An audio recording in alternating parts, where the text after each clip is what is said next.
And welcome back, ladies and gentlemen. The season has basically 1 month, basically 5 weeks to go. Basically 5 weeks. We are here in December. Hope everybody enjoyed their Thanksgiving.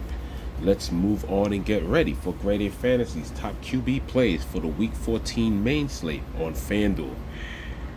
Now, obviously, in the matchup that he's in, Jalen Hurts looks great. Still looks great at 92.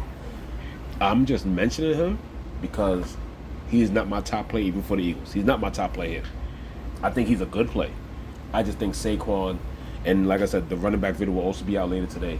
I just think Saquon, even at 10,000, is worth every penny, and he's probably the best play against a horrid run defense. As you can see, what Bucky Irvin just did. Yes, some of the stats were padded due to overtime, but still, Bucky still had a great game, just like how most of the league has. I give Carolina credit because they have been playing tougher, but Jalen Hurts should be mentioned because, like I said, the running ability, goal line sneak ability, fine, but it should definitely be Saquon should be the number one pick. But I don't think Jalen Hurts is a bad play. I just don't think he's the optimal play this week. It's the person that's standing right behind him on every snap. But we could go down to Josh Allen, who's just been absolutely consistent at 8,900. I think pretty much for the past 5 weeks, Josh Allen has at least, 6 weeks, 24, 24, 20, 23, 20, 24, 28. So he's not giving you no lower than 20. This is a cheaper price normally for a 9,000, 91, 92. Even I think Josh Allen has gotten up to 9,300 early in the season. So I definitely think Josh Allen, the way he's just been taking care of the ball, not turning the ball over is the big thing. He has a very nice matchup, even on the road against the Rams. But my favorite play this week is definitely possibly passing from the pocket. My 1A, I'll give you my 1B later, but today's cover art boy, Tua Tagovailoa, ever since he's came back after the first game, fine, a little rusty, but ever since then has been rocking 23, 31, and 28, and while he's doing that 36, 40, and 46, that's not the yards, those are the attempts. Tua has been doing a great job spreading that ball around. Now, yes, at the detriment to it all, Tyreek Hill has not been playing like Tyreek Hill this year. But you know what the difference is? Tyreek Hill is not a bum.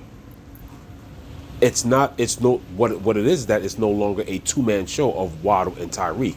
Now that show has gone to Jonnu Smith. Remember, a few years ago, this offense barely ever used a tight end. Mike Gesicki was just there. Gesicki's having his best career year with Cincinnati. He was barely ever used in Miami. Now we got Jonnu Smith, and then there was at one point now you got basically, even though he did make a comeback last week, Devon A-Chain is basically the wide receiver 2 behind Tua because Waddle is the one that hasn't been really used that much. So now instead of just a three-man show of which way does he look? Does he look left deep or does he look right cross for Waddle and Tyreek Hill? Now you have Jonnu Smith, and now you have Devon A-Chain out the backfield. Tua to me is my 1A. We will get to the 1B a little bit later. Going down a little bit, we have to monitor Baker. He did take a beating, was seen in a walking boot after the game. So we'll see. He does have a good matchup though against Las Vegas. Can never stop playing Baker. He's been one of my favorite quarterbacks to play all year, 8,100. As we continue down, when it comes to top plays, Russell has just straight up proven himself. This time he's at home. 7,700, definitely a good play against rival Cleveland. As we keep on going, I definitely like Sam Darnold this week against a semi-decent, secondary in Atlanta. Plus, they're at home. Even though Atlanta's used to being on the road, but like I said, he'll have the home crowd behind him. Sam Darnold has been consistent after a couple of dull weeks with some bad turnovers. Did have a solid game last week, so at home against Atlanta, Sam Darnold, I'll go with. If we keep going down, surprisingly, I'm going to let you know now, when it comes to the last 3 weeks, my 1B this week, without a doubt, is Caleb Williams. I like Caleb this week, and the thing with him and Tua, they're playing two defenses that I just feel have just maxed out, and they're starting to collapse now. They're starting to regress. Now, with San Francisco defense, Yes, does Bosa miss again? That's also a big thing. It makes the Caleb pick even better. But the thing that I like about Caleb is running the ball more, still taking a few bad sacks or whatever. It's not perfect.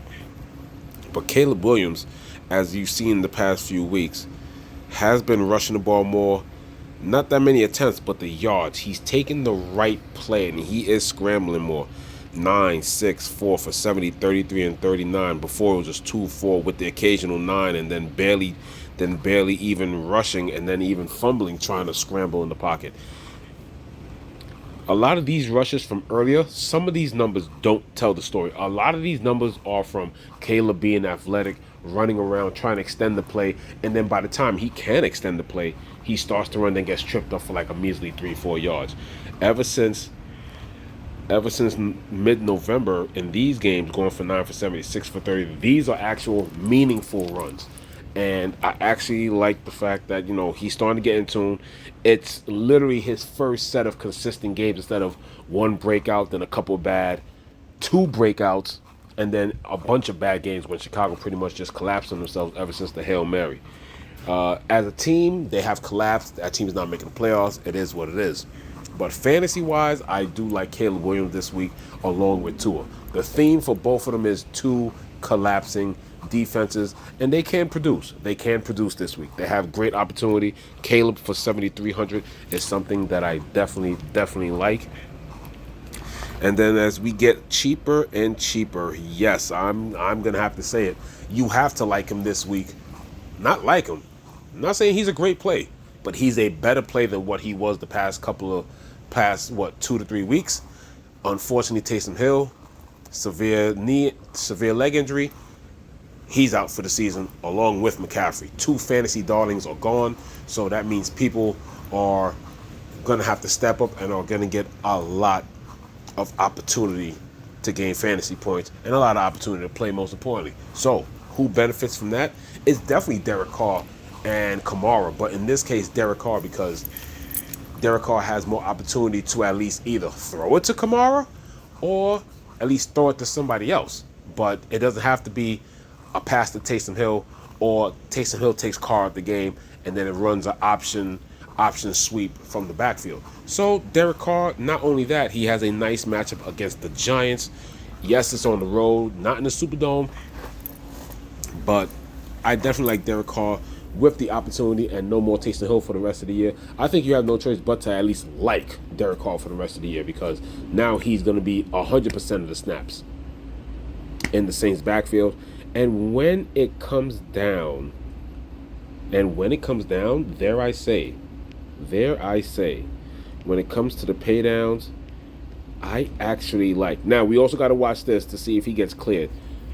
I like Mac Jones for 67, and even Will Levis. Will Levis is another quarterback that has not played well during the season, but he has gotten better as the season gone on, and he's been fantasy viable. Mac Jones, in the short time that he was in the game, definitely was fantasy viable, had 2 touchdowns and 235 yards and 20 fantasy points. He's still a decent amount under 7,000. And then we have Will Levis. Now, Tennessee was not in the game last week, but Will Levis still played fine. 18 to 37, 212, still had 2 TDs, 6,600, 16.18. He pretty much almost times 3 his salary. This week, Will Levis is at home against Jacksonville, and then you got Mac Jones going at Tennessee. I think both quarterbacks, it's a sneaky shootout game. I'm not saying the game shoots out to above 50 total. I am not saying that at all. But with the defenses that are in this game and both quarterbacks from the way they played last week, I definitely, without a doubt, think that there are some points to be had. There are definitely points to be had in this game, without a doubt. At least I feel. Now, it's not saying much, obviously, because this game did open with a 39.5. So it's either gonna nip 40 to go over, or just be a putrid game and just stay under 39.5. This game, because of the quarterbacks and because of the offensive opportunity, because Titans have been well against the run, but just not well against the pass. I think if he's forced to pass and he could hit B. Robinson, and he was Brian Robinson Jr., and he was looking at Parker Washington last week. If he could look for these guys, continue that, and be able to generate anywhere from 17 to 23 points, and then Mac Jones, and then if Will Levis could do the same thing, you're looking at a 43. I think this game can get to 43, 46. It can. I think both quarterbacks are able to, because none of these defenses are crazy stout. Like Will Levis, he's going against 31st ranked and 26th ranked Mac Jones or Trevor Lawrence when it comes to giving up the fantasy points. So I don't think this game should be a 39.5. That's just me. I think it's more of a 43 to 46 range in that way. But I think there are fantasy points to be scored. So yes, pay down options. Yes, there are a couple. I will be getting to Levis, and I will be getting to Mac Jones or Trevor Lawrence, whoever starts. Obviously, Trevor in concussion protocol, so whoever clears. But that is the end of my top plays at QB. Like I said, I love Tua. 1A, I'm starting to like Caleb Williams, even though the organization and the team is a mess. But fantasy wise, he looks even better. He might be my 1A if Joey Bosa is out, because you definitely have. He's just one of those defenders that make a difference, like a TJ Watt kind of player. But no TJ Watt, then yeah, he might even take over for Tua because of his scrambling ability, since he has been running more. Fantasy wise, he's trending up. Real life quarterback wise, that's a different story. But fantasy wise, I love Tua and Caleb along with the other guys that I like. And then yes, pay attention to the injury news. I think Jaguars and Titans can be sneaky this week. That's my sneaky game of the week personally. But I promise to get all these videos out. Last week was a little hectic, so I was only able to get the QB and the running back. I really thought I was going to have the time to do the other 3 videos, but I didn't. So I decided to make it up for you guys by getting a video out in the afternoon. And if I can, I'll try and record the running back video, which I've already taken notes on, and I'll try to get that done either tonight or this app or later this afternoon. That's right, 2 videos on a Monday. We getting a head start so we can actually catch up on and get back on schedule by finishing videos Thursday and Friday. But this is Arden Brown, Grade A Fantasy. Thank you for tuning in. Please like and subscribe. Hope you liked the video, and I'm signing off.